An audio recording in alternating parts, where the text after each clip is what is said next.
السلام عليكم ورحمة الله وبركاته. الحمد لله الذي أرسل رسوله بالهدى ودين الحق ليظهره على الدين كله ولو كره الكافرون. أشهد أن لا إله إلا الله وحده لا شريك له وأشهد أن محمدا عبده ورسوله. اللهم صل وسلم وبارك على حبيبنا المصطفى سيدنا ومولانا محمد وعلى آله وصحبه أجمعين. سبحانك لا علم لنا إلا ما علمتنا إنك أنت العليم الحكيم. ولا حول ولا قوة إلا بالله العلي العظيم. أما بعد. Al-Fadhil Tuan Imam, tuan-tuan muslimin muslimat, hadirin hadirat yang dirahmati Allah Subhanahu wa taala. Alhamdulillah, Allah Taala panjangkan usia kita untuk sama-sama kita berada dalam majlis ilmu. Saya dapat poster kuliah maghrib malam ni, tajuk dia dakwaan keturunan Nabi antara fakta dan autak. Hak tukut dapat kat tuan-tuan kan? Saya ni sebenarnya tuan-tuan, saya tak pasti sama ada saya pernah tinggalkan kitab pengajian untuk ulas isu semasa. Pasal saya memang bukan jenis itu. Tak berapa nak minat ulas isu semasa dengan meninggalkan kitab. Tapi oleh sebab dah sampai poster tu dah keluar, kita pun tak mau nak hampakan tuan-tuan punya sebahagian lah daripada tuan-tuan punya hajat untuk kita bicarakan. Kita kira baru lagi lah kan. Dan ada sahabat bila saya utarakan benda ni, dia kata mau tak mau memang kena bincang juga, memang kena sebut. Kerana kalau dibaca daripada di media sosial kan, tuan-tuan baca di media sosial, yang nampak kawan tu duduk lambai dekat KLIA, dia kata bagai ternampak Rasulullah sallallahu alaihi wasallam berjalan. Dia kitab Syama'il Muhammadiyah tu pun dia tak biasa kelih, tak biasa tengok, tiba-tiba kata nampak bagaikan Nabi berjalan. Tuan-tuan nak rasa apa? Tenat umat ni tuan-tuan, sangat tenat, sampai tak boleh nak beza, hanya terpesona dengan rupa. Tak, tapi sebelum itu, sebelum kita bicarakan tentang isu itu kan, isu yang ditimbulkan dah keluar bukan seorang dua, yang timbulkan ni pun wartawan dalam akhbar kan, bila PDRM, Polis Diraja Malaysia, yang buat keluar statement, pihak daripada kerajaan Maghribi keluar statement.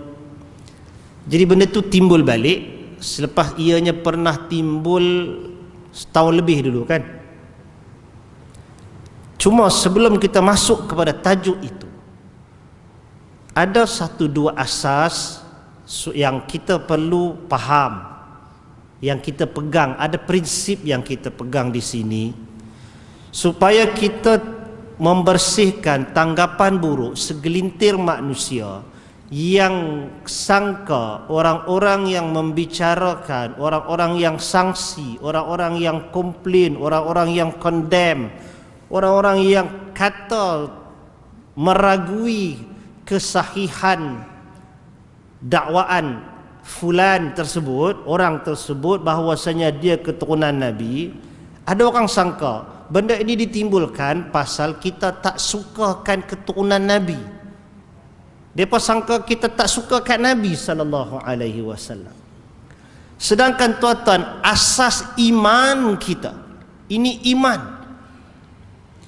Iman kita ialah kepada Allah, kepada Rasul. Itu hak nombor dua kan, al-imanu billah, kemudian beriman kepada Rasul.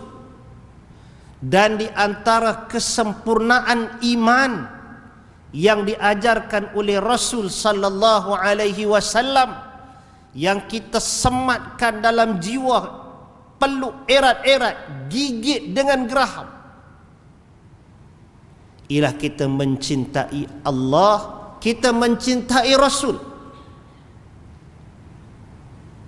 Kita pegang betul-betul sabdaan Nabi sallallahu alaihi wasallam. Nabi katakan, la yu'minu ahadukum hatta akuna ahabba ilaihi min waladihi wa walidihi wan nasi ajma'in.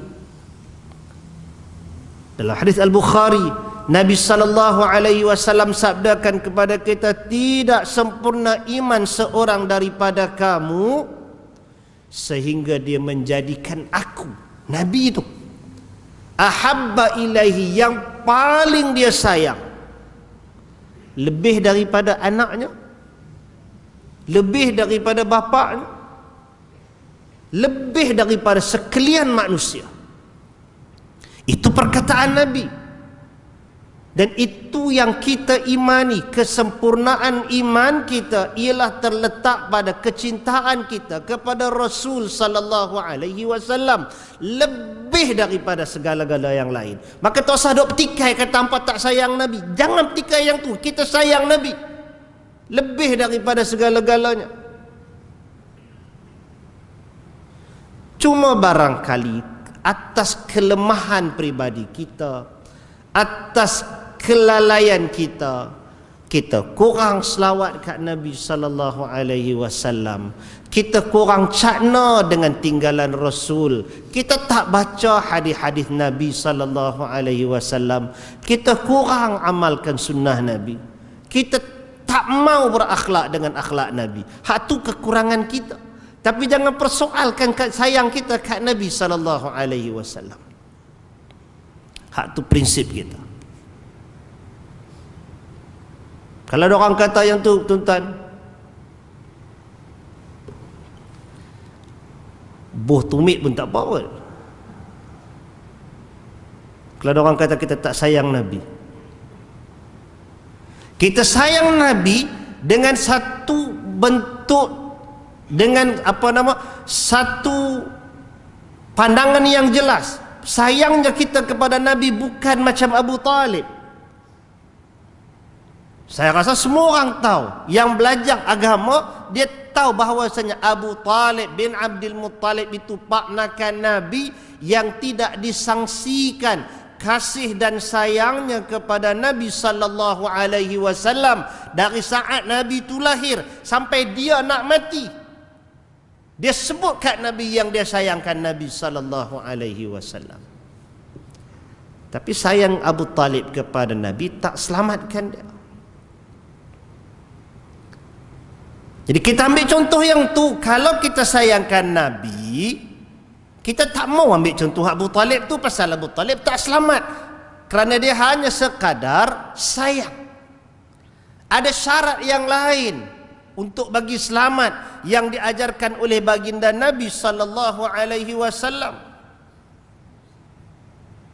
Dan itu ditunjukkan kepada kita oleh para sahabah radhiyallahu anhum ajma'in. Sehebat-hebat manusia seperti Abu Bakar yang sayangnya tak ada tolak banding terhadap Nabi sallallahu alaihi wasallam. Nabi sallallahu alaihi wasallam sebutkan dalam hadis riwayat Al-Bukhari. Nabi kata, kullu ummati yadkhuluna al-jannah illa man aba. Setiap dari umat aku, kata Nabi, masuk syurga melainkan yang tak mau. Qila ya Rasulullah wa may ya'ba, ya may ya'ba. Ditanya kepada Nabi sallallahu alaihi wasallam, siapa yang tak mau ni? Tuan-tuan, ini jaminan Nabi, setiap dari umat Nabi masuk syurga. Tapi Nabi bagikan pengecualian, orang yang tak mau, dia tak masuklah. Tentu kita heran, siapa dia yang tak mau masuk syurga ni?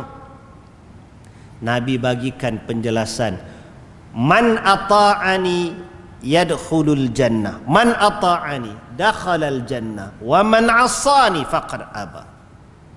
Siapa yang taatkan aku, dia masuk syurga.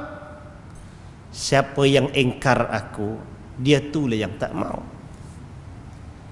Jadi kerana itu tuan-tuan, Bila kita bercerita tentang cintakan Nabi, cinta Rasul, orang dok buatlah benda besar-besar, malam cinta Rasul ke apa ke. Dia ada kriteria, dia ada tonggak nak bagi lengkap kecintaan itu. Yang pertama tadi, cinta melebihi segala-galanya untuk Nabi. Yang keduanya, kena taat Nabi itu. Tak boleh reka benda lain. Tak boleh buat benda lain. Jangan sampai bila kita reka benda lain, Nabi anggap macam kita tak suka.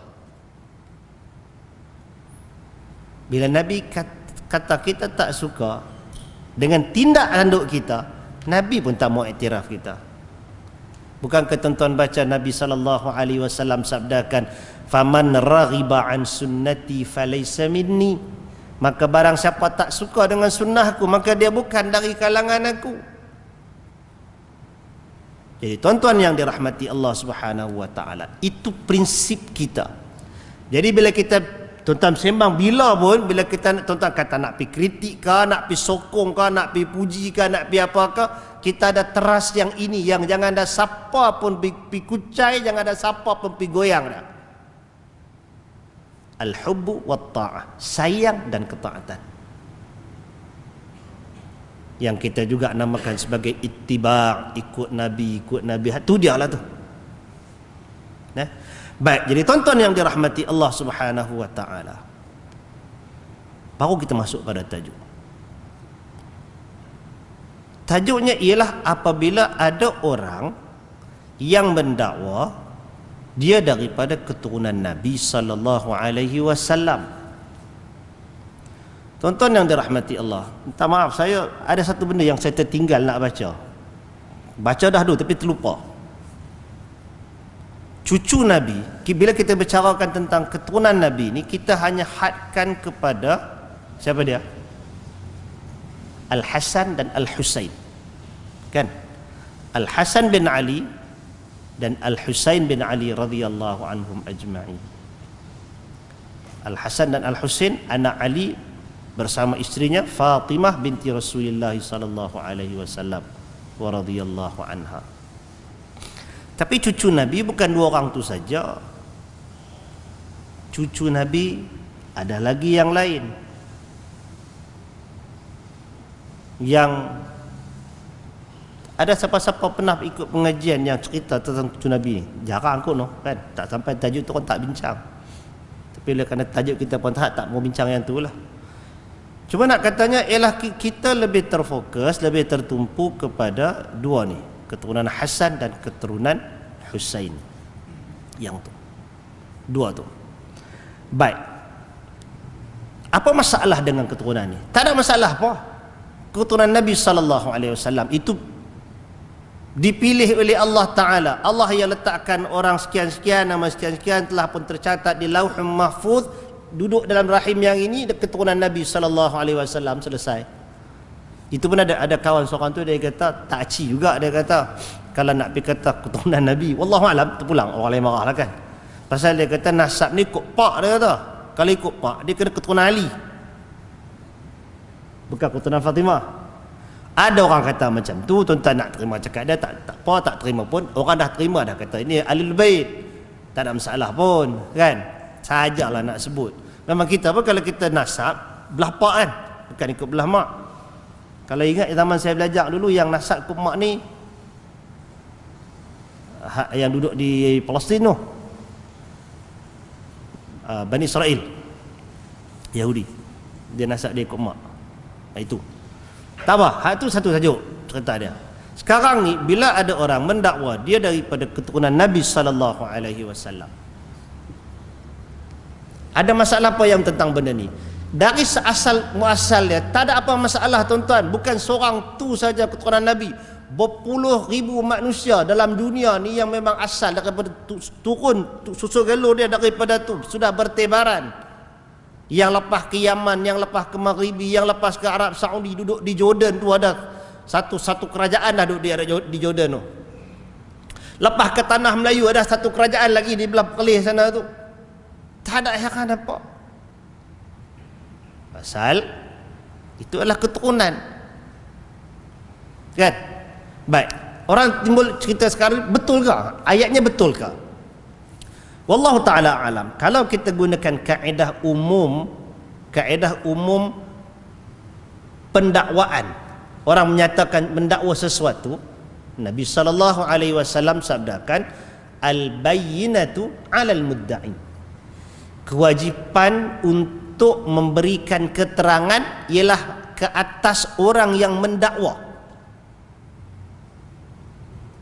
Jadi kalau orang itu dia dakwa, dia keturunan Nabi, dia bawa datang keterangan dia. Dan rasanya lelaki itu dia bawa datang keterangan dia. Satu ada orang percaya. Baik. Sekarang ni dia bawa datang dia punya bayanat dia, keterangan dia, salah silah dan itu kan. Baik, setakat tu okey. Ada salah apa? Tak ada salah apa, nak marah apa pula. Kita bukan berdengki. Jangan, tuan-tuan tak boleh berdengki kata macam mana dia boleh jadi keturunan Nabi. Yang tu tak boleh timbul. Kalau sungguh ada keturunan Nabi, itu hak dia, Allah Ta'ala yang punya hak untuk lantik, untuk pilih siapa-siapa pun duduk dalam keturunan tu. Benda tu tak ada satu dosa, tak ada satu salah. Dan kalau kata dia segak pun, dah Allah Ta'ala tentukan dia rupa tu. Tu asal dengki pula yang tu. Tahu tak? Jadi yang tu tak timbul isu apa. Cuma dia ada dua isu yang berikutnya pula. Isu berikutnya ialah bila yang dah dia bawa datang tu ialah menjajah rupa parah, pergi naik kuda, pakai serban, pakai hak tu saja. Yang pakat melongok lah tengok makcik pun, hak perempuan-perempuan pun. Apa faedah di situ? Yang tu ke yang Nabi tinggalkan kat kita? Bukankah Nabi tinggalkan kepada kita Quran? Bukankah Nabi tinggalkan kepada kita tu sunnah Nabi SAW? Bukankah yang Nabi wariskan kepada kita itu ialah ilmu?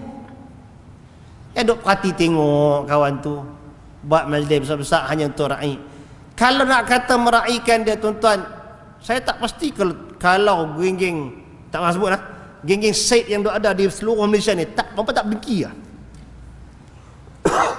Berapa beza dia dengan tuan-tuan yang memang keturunan tu dah lama dah duduk di Malaysia ni. Tak ada siapa pilihan pun, kadang orang duk pergi kutuk maki kata lebih kurang saja kan. Apa beza dia? Oh, kau tu segak sikit, kau tu Arab. Hak geng duk ada di Malaysia dia pun campur, memanglah campur dengan Melayu apa semua, tapi asal usul dia pun Arab juga. Jadi yang tak kenanya ialah pada benda yang ditampilkan. Tuan-tuan tidak menampilkan ilmu, tidak menampilkan pembacaan. Sekurang-kurangnya kita kata kalau sebahagian yang kita namakan Habib apa semua tu kan, dia mai datang. Walaupun kita tak setuju dengan yang dia punya kompang, gendang, ayah hana-hana apa benda semua, tambah yang lebih lagi teruk lagi lah kita tak setuju. Tapi ada juga slot tausiah dia, tazkirah dia tentang agama, nasihat tentang agama. Hak tu kita tak bantah kan? Tak? Kau tuan-tuan bantah juga tu? Tak kan? Nasihat tentang agama selama mana dia datang daripada sumber yang benar, kita terima tuan-tuan. Dengan dada yang lapang, terima. Tapi kalau datang duduk melengung, tunggu ambil gambar, bagi senyum kenyit mata sikit lebih kurang. Tenat umat kita ni kalau macam tu cara. Tidak. Yang tu, itu point dia. Sebenarnya itu asas dia yang tu. Bukan suruh pergi benci kawan tu, dah tak ada siapa suruh pergi benci, tapi orang yang mai bawa tu tak kena gaya. Buatlah majlis ilmu, bacakan syara'il Nabi SAW. Kau dah tak mau mengaji hak berat-berat, kau tu bukan lulusan yang tu apa kan? Tak apalah. Yang tu satu. Point tu yang orang kritik satu. Dan lepas tu dia mai pula yang berikutnya, yang tu kita sangka mungkin sebahagian kita baru terperasan dalam seminggu dua ni, tapi masa kawan tu datang tu timbul dah.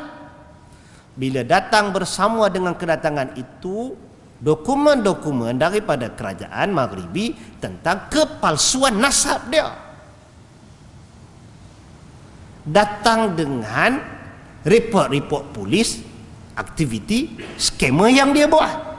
Jadi itu perkara kedua yang sepatutnya menggusarkan. Takkan pun nak kena scam. Cerita Palestin pun kena scam, cerita Haknu pun kena scam, minta orang minta derma pun kena scam. Sampai bila kita nak kena tipu? Jadi bila mai kawan tu telah datang bersama dengan kedatangannya itu dokumen-dokumen yang sabit daripada kerajaan Morocco sendiri, dan datang juga, dan kemudian baru ni timbul balik pula penafian daripada majlis keluarga mereka tu sendiri yang kata dia ni tak termasuk pada keluarga kami. Tuan-tuan nak kata apa? Jadi kembali kepada kaedah tadi, al-bayyinatu 'alal mudda'i, keterangan itu mesti dikemukakan oleh orang yang mendakwa. Kawan ni dia dah dakwa dia keturunan Nabi, fine, dia bawa dia punya ni. Mai kawan yang lain menafikan, bila menafikan dengan keterangan, datang dengan keterangan juga. Jadi tuan-tuan, ada orang dia kira dia pilih yang ni, dia kata ni lagi percaya. Pasal apa percaya dia? Pasal saya dah seratih muka surat yang tak mau cerita kat siapa-siapa. Dia ni lebih terpulang dia lah. Ada orang kata saya tak percaya Hanu pasal saya kenal yang ni, saya jumpa dia muka dia segak, saya terima dia. Ada orang nak pilih lagu tu kan. Tapi kalau kita melihat kepada yang datang dokumen penafian daripada segenap angle keluarga tersebut, apa Al-Wazani apa semua tu kan, hak kepada keturunan Al-Hasan itu, maka itu sesuatu untuk orang yang kayyisun fatin, orang mukmin ini yang baik dan dia bijak, dia patut ambil cakna lah benda tu. Bila dah ada orang nafikan dia ni, kemudian datang pula dengan rekod-rekod kata scam dan sebagainya, takkan tak main akal lagi untuk berfikir yang tu. Baik, jadi tuan-tuan yang dirahmati Allah, ada orang dia jadi macam, ada orang dia cepat runsing, dia jadi anxiety. Jadi dia macam mana nak buat ni? Nak kalau apa?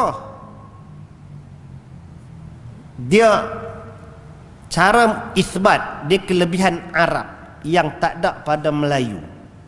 Dia ada syajaratun nasab.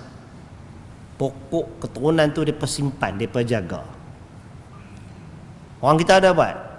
Dia kata Tok Wan Celo ada buat, hilang pergi mana tak tahu, habis dah. Sampai 4 keturunan habis dah. Sampai 5 keturunan habis dah. Arab tu dia boleh turun sampai pas satu. Kalau tuan-tuan tengok, kalau salah seorang tok guru saya tu dia Al-Khalidi. Al-Khalidi ni maknanya dia sampai kepada Khalid bin Al-Walid. Ada yang sekian-sekian ni sampai kepada Abu Musa Ash'ari, yang ni sampai kepada Uthman, yang ni sampai kepada siapa. Benda tu clear, dia punya susunan sejarah itu ada. Baik, jadi salah satu cara untuk pembuktian nasab bagi Arab ialah dia ada tu silsilah nasab keturunan dia tu. Di situlah mereka akan bertojai di kalangan pakar mereka tu, yang ni betul masukkan ni ke, kau ni tak masuk ke. Macam yang berlaku di Indonesia tu, kau tu mengaku dia keturunan yang ke-37, sat yang ke-28, sat 39, sat yang tu kan. Jadi itu menimbulkan syak wasangka lah di kalangan sama-sama mereka juga. Itu salah satu cara. Cara yang moden, yang kalau kata Mufti Meng sebut itu, dia kata kalau dekat Israel, kerajaan haram Israel itu, dia tak beri buat cek DNA. Mufti Meng sebut, saya tak pasti, tak cek dengan sumber yang lain, tapi ada terbaca juga yang kata orang di Israel sana tu mereka tak bagi cek DNA. Pasal bila cek DNA, yang duk mai tu memang tak ada kena mengena langsung dengan bumi Palestin. Mereka tu ialah Ashkenazi kan, Yahudi duduk belah Eropah tu, tak ada kena mengena dengan belah Palestin. Yang duduk kat Palestin tu, yang asal keturunan Bani Israel dulu tu, tak keluar pakat jadi Islam belaka dah pun, ataupun sebahagian tu kekal sebagai Yahudi yang memang tak keluar daripada bumi Palestin. Cek DNA lah. Itu salah satu cara. Dan rasa dalam setahun dua yang lepas di Indonesia ada kiai-kiai daripada Nahdlatul Ulama yang bangkitkan isu tu sampai jadi perbahasan sama-sama mereka lah di sana. Kita tak payah bawa lah benda tu main sini. Tapi memang ada kritikan terhadap bila cek DNA, kada dapati mereka ni hak sebahagian yang mengaku tu tak ada kena mengena langsung dengan, bukan kata kena mengena dengan Ahlul Bait keturunan Nabi, bahkan Arab pun bukan. Totally Jawa, totally Sunda, totally apa benda semua tu kan. pun ada juga.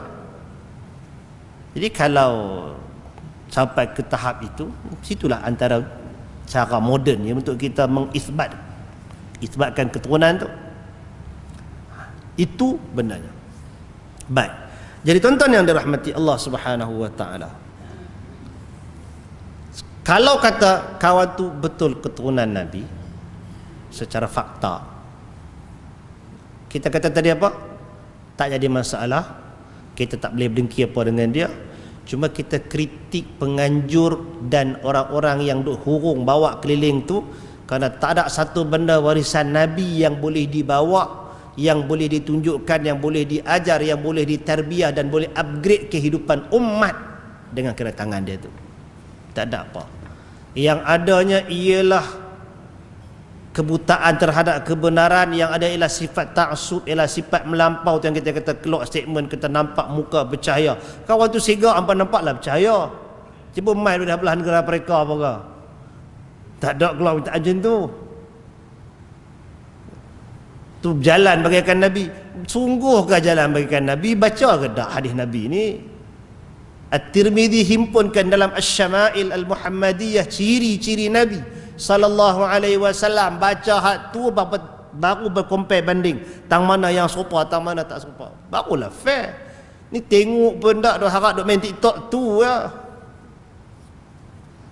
Tiba-tiba bergetar. Lepas tu kita dakwah dengan akhlak. Akhlak apa yang berdakwah? Tu belum cerita orang yang duduk sekali dalam kapal terbang apa semua tahu tak? Jadi dari sudut itu tuan-tuan, kalau nak kata betul dia keturunan Nabi, tak apalah kalau betul. Cuma kita kritik pada pembawaan majlisnya apa semua tu, hatu kena upgrade lah bagi sesuai dengan hak keturunan Nabi tu. Adakan tausiah agama, adakan bacaan hadis-hadis Nabi, baru kena benda dengan warisan yang Nabi bawa yang tu. Dan bukan dia seorang tuan-tuan. Saya lepas daripada seingat saya, wallahu alam, tuan-tuan cek tengok, antara yang zaman mengaji dulu yang saya kagum, yang saya tahu daripada keturunan Nabi ialah salah seorangnya ialah ulama India, Abul Hasan Ali An-Nadwi. Kalau tak silap itu keturunan Nabi, Al-Hasani juga tu, Abul Hasan Ali An-Nadwi. Alim, mufakkir, pemikir Islam, jasa yang sangat besar terhadap umat Islam. Hak tu sehebat-hebat ilmu yang dia ada, yang dikagumi seluruh dunia, tak ada orang heret hurung bawa pergi berjalan macam ni. Tapi orang manfaatkan tulisan dia, orang manfaatkan fikrah dia, orang manfaatkan ilmu dia, kitab dia, perkataan dia dinukilkan walaupun dia dah puluh tahun dah meninggal dunia. Kita ada lagi, kalau di Saudi, di Mekah ada seorang ulama hadis, Syarif Hatim, itu keturunan Nabi. Tapi tak ada pergi jajah langsung dan tak timbul langsung dalam pengajian dia orang nak pergi sanjung yang tu. Tak. Kemudian kalau tak silap baru ni bila timbul kes ni, baca Syekh Ahmad Tayyib, ulama Azhar, Syekhul Azhar dulu. Tu pun keturunan Al-Hasani. Tarak sikit pun dia pergi jajah dia keturunan apa. Dia berdiri, izzah dia, megah dia dengan ilmu.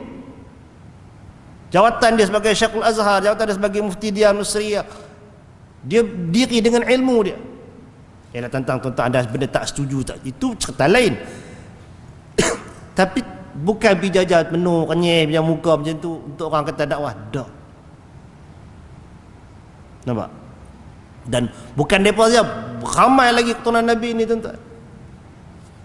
Cuma ada satu orang yang saya biasa mengaji dengan dia, yang bila dia tulis buku, dia akan tulis tentang keturunan, kelebihan keturunan Nabi. Pasal lepas tu nak pergi kata apa ketika aku. Nama dia Hasan As-Saqaf. Hak duduk di Jordan tu. Saya biasa mengaji dengan dia. Adalah datang 3-4 kali majlis, 2-3 kali kot datang majlis dia. Kira mengaji lah juga kan. Yang tu adalah sikit dia nak pay up dia punya keturunan tu. Tu pun tak laku. Orang bukan kira tu. Orang kira benda yang dia bawa, orang ikut bukan pasal tu, orang ikut pasal benda yang dia bawa, dan orang tolak pun bukan pasal keturunan Nabi, pasal benda yang dia bawa. Tu je. Fainah. Itu je bendanya tuan-tuan. Itu kita cerita kalau dia keturunan Nabi sallallahu alaihi wasallam. Kalau bukan, tu yang jadi masalah pula. Asalnya tuan-tuan, bila ada terbaca dalam media sosial ni, ada orang kata kalau dia keturunan Nabi sungguh, alhamdulillah. Kalau dia bukan, tak apa masalah. Bila ada orang kata kalau dia bukan tapi dia mendakwa dia keturunan Nabi, lepas tu dia kata tak ada masalah. Kawan tu ada masalah tu. Sebab apa? Sebab Nabi sallallahu alaihi wasallam, sebab tu sebelum tu Al-Quran, Allah Subhanahu wa taala pentingkan panggilan nasab ini. Kalau tuan-tuan baca dalam suratul Ahzab umpamanya, Allah taala firmankan, wa ma ja'ala ad'iyaakum abna'akum dzalikum qaulukum bi afwahikum wallahu yaqulul haqqa wa huwa yahdis sabil. Dan tidaklah dia menjadikan anak-anak angkat kamu sebagai anak-anak kamu. Yang demikian itu adalah perkataan kamu pada mulut-mulut kamu. Sedangkan Allah Ta'ala berkata yang hak, dan dialah yang menunjukkan kepada jalan yang benar. Suratul Ahzab tu tuan-tuan, Allah Ta'ala ceritakan dalam beberapa ayat itu tentang hubungan tiga manusia. Nabi sallallahu alaihi wasallam, Nabi ada anak angkat yang bernama Zaid. Zaid ini kalau ikut cerita asal dia, dia ajak sikit no. Zaid ni kalau ikut cerita asalnya, dia berjalan di padang pasir dengan mak dia. Kemudian dia kena kidnap dengan penyamun. Padang pasir ni dia macam laut, dia ada lanun dia sendiri. Dia kena kidnap dan dia diculik begitu, dan dia dijual. Bawa sana sini, last kali sampai ke Mekah. Bila dia dijual, dalam sirah sebut dia dibeli oleh Khadijah radhiyallahu anha. Khadijah hadiah kat Nabi. Jadi Nabi ambil Zaid ni jadi sebagai hadiah daripada Khadijah. Budak lagi masa tu, dia budak. Nabi sayang kat dia, sampai Nabi namakan dia sebagai Zaid bin Muhammad. Sampailah dia membesar. Kemudian dia berkahwin dengan Zainab binti Jahash, perempuan Sega. Dia kahwin dengan Zainab binti Jahash. Tak lama berkahwin, dia pada krisis. Bukan pasal Zainab tu tak baik, bukan pasal Zaid tak baik, dua-dua ni orang baik. Tapi bila dia berduk sekali, Zaid komplain kat Nabi sallallahu alaihi wasallam. Dia kata, ya Rasulullah, Zainab ni cakap kasar dengan aku. Sikap dia dingin, keras, dan dia kasar dengan Zaid. Laki dia, tapi buat macam tu. Jadi Zaid komplain kat Nabi. Bila Zaid komplain kat Nabi sallallahu alaihi wasallam, Nabi mula sekali Nabi kata kat dia, Nabi kata kat Zaid tu, amsik alaih, amsik zaujah. Apa maknanya? Jaga, peganglah isteri kamu tu, simpan dia elok-elok, maknanya bela dia, dan bertakwalah kamu kepada Allah. Maksudnya sabarlah. So, adatlah suami isteri kan. Walaupun sebahagian ulama tafsir kata Allah Ta'ala dah beritahu kat Nabi yang Nabi akan kahwin dengan Zainab tu, tapi Nabi tak mau habaq. Nabi suruh Zaid macam tu. Bila sampai ke tahap kemuncaknya, runcing, Zaid lepaskan Zainab ni. Lalu Allah Subhanahu wa taala ni tak ada siapa-siapa, Allah Taala sendiri turun wahyu, Allah kahwinkan Zainab tu dengan, lepas cukup iddah dia, Allah kahwinkan Zainab tu dengan Nabi sallallahu alaihi wasallam. Tu yang Zainab dia boleh berbangga dapat isteri-isteri Nabi yang lain.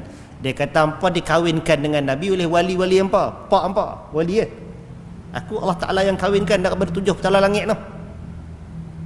Itu Zainab. Baik, jadi tuan-tuan, bila Nabi kahwin dengan Zainab ini, timbul gosip membawang dari kalangan orang munafik. Orang munafik, jahat tak jahat, bangsa munafik tu yang Allah Ta'ala kata duduk dalam neraka paling bawah sekali.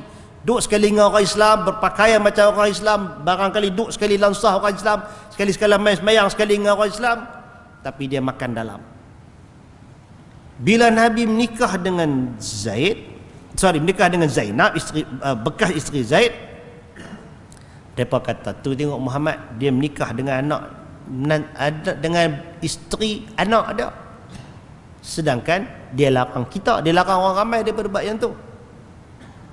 Maka Allah Subhanahu wa taala turunkan ayat. Allah tidak menjadikan anak-anak angkat tu sama macam anak betul. Hampa yang pi kata anak angkat tu sebagai anak betul. Sedangkan Allah cakap yang benar. Yang ni tuan-tuan, teguran Allah Ta'ala kepada munafik, teguran Allah Ta'ala dia valid sampai hari kiamat. Orang yang jadikan anak angkat dia, bak sayang tak ada masalah, sayang boleh sayang, Nabi pun sayang Zaid ni, tapi nak pergi letakkan dia setara, maknanya bin bos sekali, segala hak anak tu dia bos sekali ke anak angkat. Tak, Allah Ta'ala tak kata begitu. Pasal tu kan mak-mak angkat, pak-pak angkat ni yang ada anak angkat tapi bin kat dia, ingat cerita ni, ingat larangan Allah Ta'ala ni. Kawan tu ada pak dia sendiri, ada mak dia sendiri, anak angkat saja kan. Apa nak bagi kata, bagi kata, hadiah kat dia, siap hibah kat dia. Paraib boleh dapat tak? Paraib tak dapat. Boleh jadi wali? Tak boleh jadi wali kalau tak ada kaitan. Lah kalau dia mungkin ada kaitan di sudut keluarga yang lain, itu cerita lain lah kan. Jadi Quran bagi tahu kepada kita yang tu. Dan Allah Ta'ala lanjutkan dalam ayat berikutnya, ud'uhum li'abaihim huwa aqsatu indallah. Panggil orang ni, mereka ni, anak-anak angkat ni dengan nama pak dia. Mana bin kan betul dengan pak dia. Itu lebih adil di sisi Allah Ta'ala. Allah Ta'ala turunkan ayat itu masa Nabi namakan dia Zaid bin Muhammad.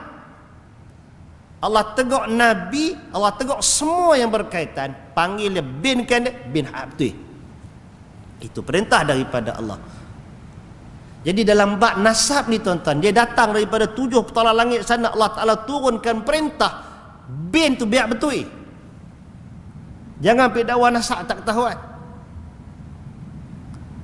Tu yang kita kata, kalau orang itu dia mendakwa dia ialah daripada keturunan sekian-sekian, pastikan hak yang dia dakwa tu betul.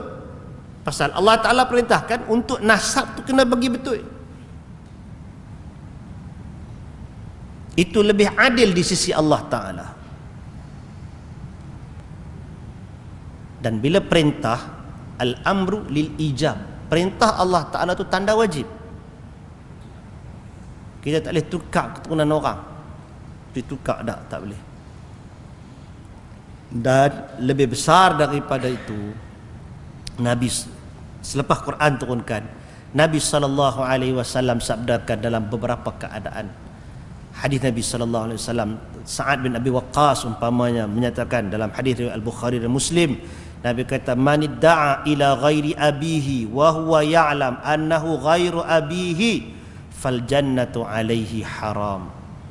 Barang siapa mendakwa, maknanya mendakwa diri dia tu bukan kepada bapanya, dia binkan bukan kepada pak dia yang betul, wa huwa ya'lam, dalam keadaan dia tahu tu bukan pak dia,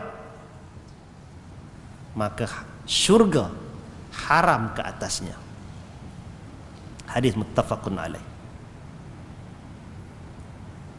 Orang kata pak dia bukan sekadar pak tu saja, pak tu membawa masuk pada keturunan tadi. Kalau dia, pasal tu kita kata dalam bab mendakwa nasab, dia pastikan nasab dia tu betul. Jangan dia buat fake, muzawwar. Ali bin Abi Talib berkhutbah menyatakan perkataan Nabi SAW, man idda'a ila ghairi abihi aw intama ila ghairi mawalihi fa'alaihi la'natullahi wal malaikatu wan nas ajma'in. Fa'alaihi la'natullahi wal malaikati wan nas ajma'in. La yaqbalullahu minhu yaumal qiyamati sarafan wala adla. Muttafaqun alaih. Ali bila dia berkhutbah, dia kata, aku mendengar Nabi SAW dalam hadis tu, antaranya dia kata, barang siapa yang mendakwa dirinya bukan kepada bapanya ataupun berasosiat intimak kepada bukan maulanya, maknanya dia bukan maula ni, ialah tuan-tuan dalam Arab, kita Melayu tak ada benda ni. Bila dia duduk dalam perhambaan kawan tu, kemudian dia dibebaskan, dia tak tahu asal belah pak dia boleh disebahkan. Macam kita kata apa? Tuan-tuan ada Al-Qurashi, Al-Shimali, Al-Khalidi, Al-Habshi, apa lagi? As-Saggah ke apa ke? Dia bukan tuan tu, tapi dia dipanggil intimak bil wala. Maknanya dia dibebaskan daripada kerangka perhambaan keluarga tu, lalu dia dinisbahkan. Itu tak apa. Yang ni dalam hadis sebut yang tu. Jadi barang siapa yang dia dakwa diri dia bukan kepada pak dia yang betul, ataupun bukan kepada kabilah yang betul untuk dia tu, maka kata Nabi sallallahu alaihi wasallam, fa alaihi la'natullah, ke atasnya laknat daripada Allah dan malaikat dan sekalian manusia. Laknat. La yaqbalullahu minhu yaumal qiyamati. Allah Taala nanti tak terima daripada dia pada hari kiamat apa kebaikan ataupun keadilan. Itu menunjukkan apa tuan-tuan? Orang yang mendakwa keturunan bukan yang betul, ini ancamannya daripada Nabi sallallahu alaihi wasallam. Anas bin Malik menceritakan Nabi sallallahu alaihi wasallam sabdakan, "Man idda'a ila ghairi abihi aw intama ila ghairi mawalihi fa alaihi la'natullahi al-mutatabi'ati ila yaumil qiyamah." Hadis riwayat Abu Daud. Barang siapa yang mendakwa bukan kepada bapaknya ataupun berintimak jadi associate bukan kepada maulanya, maka ke atasnya laknat Allah Taala yang berterusan sampai hari kiamat. Orang yang dakwa diri dia. Hai tuan-tuan, baca hadis ni, teringat hari tu masuk dalam Facebook. Baca hadis ni masa kena panggil ceramah ni 30 tahun dulu kot. 90 berapa? 92, 94 kot. 30 tahun lah. Masa tu ada satu orang Melayu asal daripada kampung, di Kampung Pilin Negeri Sembilan. Dia mengaku dia keturunan Bani Tamim. Dia siap tukar bin dia apa semua tu kan, ngambil pak dia apa semua. Kita pun baca hadis ni terus lah. Bukan seronok-seronok boleh tukar bin ni tuan-tuan. Rasa-rasa nak jadi Arab, kita boleh tukar nama kita Pemuda Bani Tamim. Bukan boleh macam tu. Ada ancaman daripada Nabi sallallahu alaihi wasallam. Kalau dah kita dah memang duduk belah apa nama Tanjung Tok Kong ni, redha lah kita kena reka keturunan apa pula kan. Terima sudahlah. Bukan tak keturunan tu kita nak kena hisab. Nak gah apa? Abu Dzar dalam hadis Muslim menyatakan, Nabi sallallahu alaihi wasallam sabdakan, laisa min rajulin idda'a li ghairi abihi wa huwa ya'lamuhu illa kafar. Tidaklah seorang lelaki yang mendakwa dirinya kepada bukan bapaknya dalam keadaan dia mengetahui, melainkan dia kufur.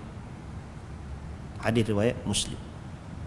Jadi tuan-tuan yang dirahmati Allah Subhanahu wa taala, nak simpulkan benda ni ialah tadi kita kata, kalau kawan tu betul dia keturunan Nabi, kritikan kita ialah pada aspek-aspek yang begitu, bukan pada keturunan dia. Tak ada apalah, dah ada Allah Ta'ala pilih dia keturunan tu, terimalah, itu saja. Tapi kalau dia bukan keturunan Nabi dan dia pun tahu benda tu, maka kita bacakan ancaman daripada Nabi SAW tentang perkara tersebut. Dan benda ni bukan kena pada dia seorang, orang lain yang juga kalau mengetahui, yang tak tahu duduk dalam enactment klausa yang lain. Ni kalau yang tahu juga mengetahui, bersekongkol, bersubahat dalam perkara pemalsuan dan sebagainya, dia bukan tak ada panggu, ada panggu, ada habuan, ada bahagian dia di atas penyelewengan, atas penipuan yang dilakukan. Kalau kata dia jahil, dia tak tahu, mudah-mudahan Allah Ta'ala ampunkan dia. Hari itu tak tahu, tapi kemudian orang beritahu, okay, saya pun terima, saya pun nafikan, saya pun tempat, okey, kita terima kan? Kalau ada yang satu ketika lukuk ekstrim sangat, lawan, last kali orang kata ni betul dia pun je penafian, alright, tak apa, saya pun, kita pun rasa tak kena pada dulu tak apa, okey lah tu. Walaupun dia kena scam berapa puluh ribu kan, nasib masing-masing lah kan. Nak kata scam ni tuan-tuan, bukan geng hanu saja, banyak segala ceruk manusia ni ada skamer. Dalam duk main masjid pun skamer ramai. Duk bawa pergi Masjidil Haram tu pun skamer ramai. Hak dah kata pegang Quran Sunnah hapus skema ramai. Macam mana kan? Jadi skema ni tajuk lain.